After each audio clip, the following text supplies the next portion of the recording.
How does the retro gaming community make 80s homebrew games? Imagine a world where creating your own video game was as simple as typing a few lines of code on a tiny computer. That's exactly what the retro gaming community does when making 1980s homebrew games.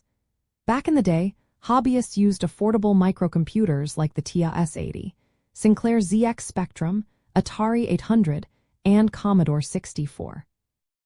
These machines were the heart of early game creation, giving enthusiasts a chance to learn programming and craft their own titles.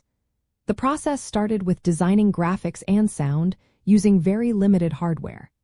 Developers often used small tiles to build levels because it saved memory and made the game run smoother. Most homebrew games were made with programming languages like BASIC, which was easy for beginners but slow for complex games. So many programmers switched to assembly language, which gave them more control over the hardware and faster game performance. Creating graphics involved drawing tiny sprites and repeating tiles to make backgrounds and characters, all within the tight memory limits of the machines. Sound was equally tricky, so developers used simple beeps and tones to add effects, often programming sound routines directly into the code. Making a game involved sketching ideas on paper first, then translating those ideas into code.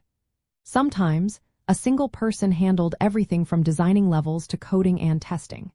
The community played a big role in this process, sharing tips, code snippets, and even entire programs through magazines, bulletin board systems, and later online forums. This sharing helped everyone improve their skills and push the limits of what these old machines could do. Today, the spirit of creating homebrew games lives on. Modern developers use emulators or original hardware to build new games inspired by the 1980s style. They often use tools like cross-assemblers and graphics editors to make the process easier. This revival is driven by nostalgia and a love for the simplicity and charm of 8-bit graphics and sound. Collectors also seek out vintage hardware and original software, turning it into a hobby that keeps the past alive. Making these games today often involves using modern computers to write code that can run on old systems or emulate their behavior. Developers might create new titles that look and feel like classic 1980s games, or they might modify existing games to add new features. They also share their work through online communities, forums, and downloadable files, keeping the tradition of homebrew game making vibrant. The impact of this community is huge because it keeps the history of early gaming alive.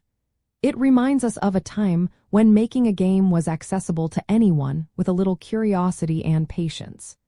Collecting vintage hardware and software is part of this nostalgia, as it connects fans to the roots of gaming.